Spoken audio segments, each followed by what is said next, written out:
دھڑکن دھڑکن ورد تیرا لا الہ الا اللہ لا الہ الا اللہ لا الہ الا اللہ عالم عالم صبح مساء تیرے آگے سر ہے جھکا عالم عالم صبح مساء تیرے آگے سر ہے جھکا تیرے آگے سر ہے جھکا تیرے آگے سر ہے جھکا بے شک تو ہے سب سے بڑا بے شک تو ہے سب سے بڑا لا الہ الا اللہ لا الہ الا اللہ لا الہ الا اللہ تیری حمد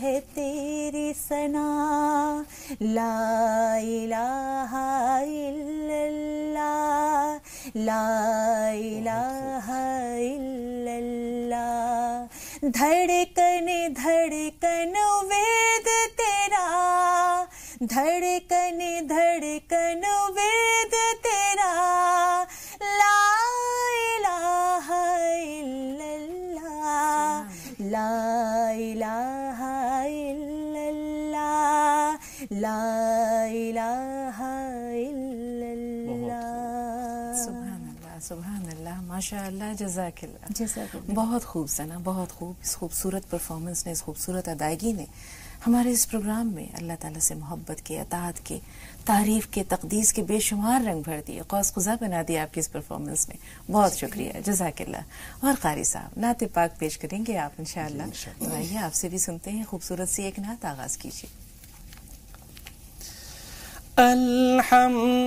الحمدللہ الحمدللہ الحمدللہ الحمدللہ شہر نبی کی کر لی زیارت الحمدللہ الحمدللہ باقی نہیں دل میں اب کوئی حسرت الحمدللہ الحمدللہ آیا تھا لے کر آقا کے در پر عشقوں کا دریا غم کا سمندر آیا تھا لے کر آقا کے در پر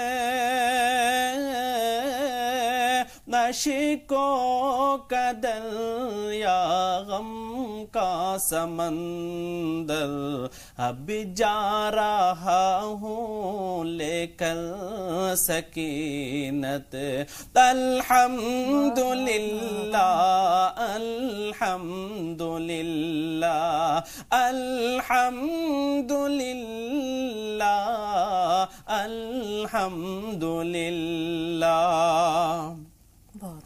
کہتا رہا اپنے دل کی کہانی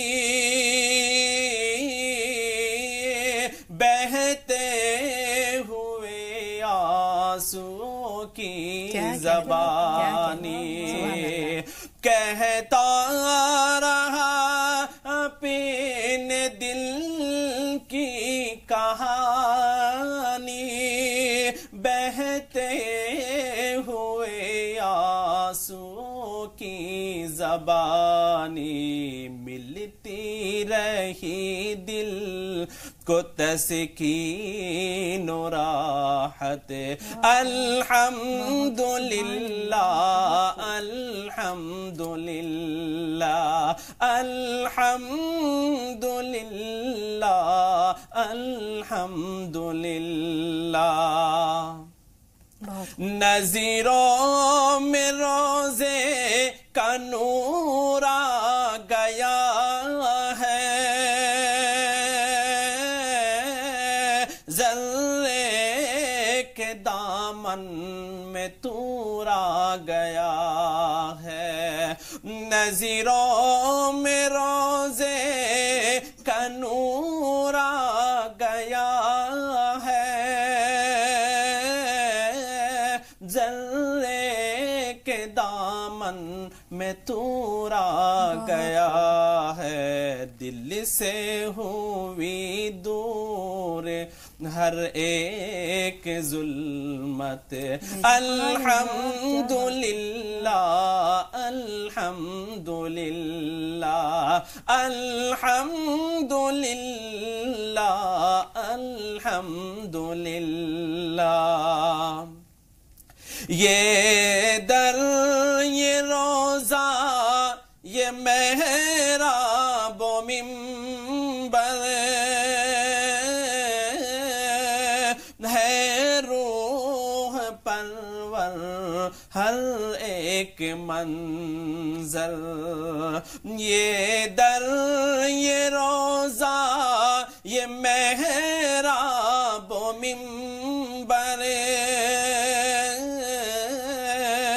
ہے روح پرور ہر ایک منظر شادابی رکھتا ہے احساس قربت الحمدللہ الحمدللہ الحمدللہ الحمدللہ شہر نبی کی کر لی زیارت الحمدللہ الحمدللہ باقی نہیں دل میں اب کوئی حسرت الحمدللہ الحمدللہ الحمدللہ الحمدللہ سبحان اللہ قاری صاحب جزاک اللہ آپ نے آغاز کیا تو ہم نے سوچا کہ یہ نعت ہے یا حمد باری تعالیٰ ہے لیکن جو شاعر نے کہا ہے نا کہ ایک پھول کا مضمون ہو تو 100 رنگ سے باندھوں وہ تمام چیزیں اس نعت پاک میں سمٹ آئی ہیں اس میں اللہ تعالیٰ کا شکر بھی ہے رسول پاک کی محبت بھی ہے ایک عاشق زار کے دل کے جذبات بھی ہیں اور روضہ رسول کے گرد و پیش کی زیارت بھی ہے وہ مناظر بھی ہیں اور آپ کے جس جذبے سے جس صداقت سے آپ نے پیش کیا اس نے اس کو ایک لڑی میں پرو دیا سلامت رہیے بہت بہت شکریہ ہمارے پیارے مہمانوں کا تو ناظرین یہاں ایک چھوٹا سا بریک لیں گے بریک کے اس پار انشاءاللہ مولانا عبداللہ طارق صاحب اور مولانا اعجاز ارشد قاسمی صاحب ہمارے اس پروگرام کی رونق کو دوبارہ کریں گے اور ہماری گفتگو کا موضوع ہوگا روزے کا مقصد چھوٹا سا بریک بہت جلد حاصل ہوئے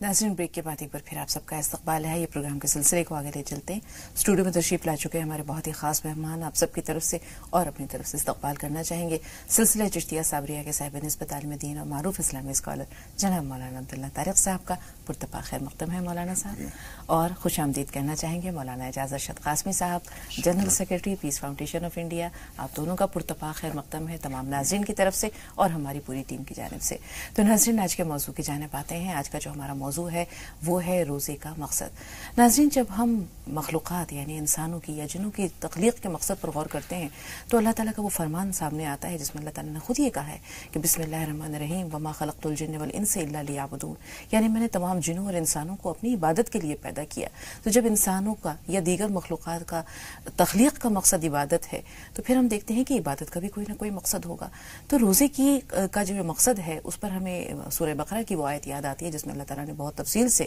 روزے کی فرضیت کو بیان کیا ہے، یہ کہتے ہوئے کہ بسم اللہ الرحمن الرحیم، یا ایھا الذین آمنوا کتب علیکم الصیام کما کتب علی الذین من قبلکم لعلکم تتقون، کہ اے وہ لوگوں جو ایمان لائے، تم پر روزے فرض کیے گئے جس طرح تم سے پہلی امتوں پر فرض کیے گئے تھے، اور اس کی وجہ کیا بتائی؟ لعلکم تتقون، تاکہ تمہارے اندر تقوی پیدا ہو۔ تو کیا تقوی کا حصول صرف یہی روزے کا ایک مقصد ہے، یا اس کے کچھ اور مقاصد بھی ہیں؟ کچھ انفرادی مقاصد بھی ہیں، کچھ اجتماعی مقاصد بھی ہیں، بہت سارے مقاصد ہیں۔ اس کے لیے ایک تفصیلی اور بھرپور گفتگو کے لیے انشاءاللہ مولانا صاحبان کی طرف ہم بڑھ رہے ہیں۔ مولانا عبداللہ طارق صاحب، پہلے آپ سے سوال کریں گے کہ روزے کا مقصد بنیادی طور پر جو سمجھ میں آتا ہے وہ کیا ہے؟ السلام علیکم ورحمۃ اللہ وبرکاتہ۔ بسم اللہ الرحمن الرحیم، الحمد للہ رب العالمین، والصلاة والسلام علی سیدنا و مولانا محمد وعلی آلہ واصحابہ اجمعین، اما بعد۔ دیکھیے، سب سے پہلی بنیادی چیز تو یہ ہے کہ جب کوئی حکم اللہ تعالیٰ کی طرف سے بندوں کے لیے آتا ہے تو وہ ہزار حکمتیں، ہزار راحتیں، ہر طرح کی مصلحتیں اس کے اندر پوشیدہ ہوتی ہیں کہ خالق کائنات نے جو انسان بنایا ہے اس کے لیے جو حکم بھیجا ہے اس کے اندر ہزاروں حکمتیں ہیں۔ تو سب سے پہلے بنیادی چیز تو یہ ہے کہ اللہ کے حکم کی تابع داری ہمارے لیے ہزار سعادتوں سے بڑھ کر ہے، بے شک۔ لیکن اس کے اور بہت سارے فائدے بھی ہیں۔ مثال کے طور پر جیسے قرآن مجید میں فرمایا گیا ہے کہ اس سے امید ہے کہ تم متقی پرہیزگار بن جاؤ گے۔ پرہیزگار بننے سے مراد کیا؟ شریعت کے تمام احکام کو اگر ہم تقسیم کریں تو کچھ چیزیں تو وہ ہیں جن کے بارے میں شریعت یہ کہتی ہے کہ یہ نہیں کرنا، یہ نہیں کرنا، یہ نہیں کرنا، جی۔ اور دوسری چیزیں تمام وہ ہیں جس کے لیے اللہ تعالیٰ فرماتا ہے تمہیں یہ کرنا ہے، یہ کرنا ہے، یہ کرنا ہے۔ تو اوامر اور نواہی، بے شک۔ تو تقویٰ جو ہے اصل میں نواہی پر پورا اترنے کا نام ہے تقویٰ۔ جن چیزوں سے بچنا چاہیے اس سے بچنا، پرہیزگاری جسے کہتے ہیں۔ تو پرہیزگاری میں وہ تمام چیزیں آ جاتی ہیں جن سے بچنا ضروری ہے۔ روزے سے یہ فائدہ کس طرح حاصل ہوتا ہے؟ آدمی کو روزہ رکھنے کے بعد صبح پیاس لگی، فوراً اسے خیال آ گیا کہ نہیں یہ نہیں کرنا ہے۔ کھانے کی ضرورت محسوس ہوئی، اس کو ذہن میں آیا کہ نہیں میرا روزہ ہے، یہ میں نہیں کر سکتا۔ کوئی اور ایسی چیز کرنے کو جی چاہا، کسی آدمی سے تو میں ہو رہی ہے، کوئی سخت کلامی کر رہا ہے، حضور اکرم صلی اللہ علیہ وسلم فرما دے کہہ دو انی صائم، میرا تو روزہ ہے، میں یہ نہیں کر سکتا۔ تو پرہیز کے معاملے میں آدمی کو یہ مشق ہوتی ہے، یہ نہیں کرنا، یہ نہیں کرنا، تو روزے سے اس بات کی مشق حاصل ہو جاتی ہے۔ بالکل صاحب، اور اس کو سال کے باقی دنوں میں انسان جو ہے وہ خود پر بھی نافذ کرتا ہے اور دوسرے لوگوں پر بھی۔ مولانا صاحب، یہ جو زندگی ہے، ہم یہ کہتے ہیں کہ یہ کارزار حیات ہے، ہر لمحہ خیر و شر کی آویزش ہے، اور انسان جو ہے ان دونوں قوتوں کے درمیان ازل سے جو ہے وہ متصادم رہا ہے ان دونوں قوتوں سے۔ تو روزے کے بارے میں رسول پاک صلی اللہ علیہ وسلم کی ایک حدیث ملتی ہے کہ الصوم جنہ، یعنی روزہ ڈھال ہے۔ تو یہ ڈھال جو ہے یہ کئی طرح سے ہے، ایک تو گناہوں سے ڈھال ہے، اللہ کے غضب سے ڈھال ہے، جہنم سے ڈھال ہے۔ تو اگر ہم یہ دیکھیں کہ یہ انفرادی طور پر کس طرح ڈھال ہے اور اجتماعی طور پر کس طرح ڈھال ہے، کس طرح سے انسان کو یہ برائی سے بچاتا ہے؟ بسم اللہ الرحمن الرحیم۔ دیکھیے، جیسا کہ مولانا نے فرمایا اور آپ نے بھی شروع میں قرآن کی آیت تلاوت کی لعلکم تتقون کے ذریعے سے، تقوی ہی ایک طرح سے یہ بہت بڑا ڈھال ہے۔ تقوی کیا ہے؟ اللہ تبارک و تعالیٰ نے جو حدود مقرر کر دیے ہیں ان حدود کے اندر زندگی گزارنے کا نام تقوی ہے۔ اب انہی حدود کے اندر جو ہے عوامر و نواہی آتے ہیں، نواہیات سے پوری طریقے سے بچنے کا نام تقوی ہے۔ اور روزے کا جو بنیادی مقصد قرار دیا ہے، ویسے تو بہت سارے اسرار و رموز ہیں اس کے اندر چھپے ہوئے، بہت سارے مسالے ہیں، لیکن اصل جو قرآن نے جو وضاحت کی ہے تقوی کی، اللہ کے حدود کے اندر زندگی گزارنا، تمام طرح کے نواہیات سے بچنا۔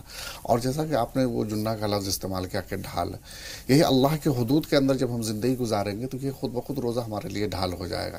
اس لیے کہ روزہ کی وجہ سے ہم وہ تمام منہیات، جن چیزوں کو اللہ تبارک و تعالیٰ نے مقرر کیا ہے کہ ہم کو اس کو نہیں کرنا ہے، اس سے ہم بچتے ہیں، نہیں کرتے ہیں۔ اور خاص طور سے روزہ کی حالت میں جب ایک طرح کا انسان ایک احساس سے دوچار ہوتا ہے، ایک احساس اس کے اندر بیدار ہوتا ہے کہ ہم روزہ سے ہیں۔ اب روزہ کی حالت میں ہم کو ہر طرح کے جو منہیات ہے اس سے بچنے، چاہے وہ ادنا سے ادنا منہیات کیوں نہ ہو، یہاں تک کہ کسی کی اگر کوئی لغو بات ہے اس کا جواب بھی نہیں دینا ہے۔ تو یہ چیز، یہ ایک احساس بھی بیدار کرتا ہے انسان کے اندر، اور وہی احساس کی بیداری وہ ایک طرح سے وہ ڈھال کا کام کرتا ہے کہ انسان کسی بھی طرح کے گناہوں سے میں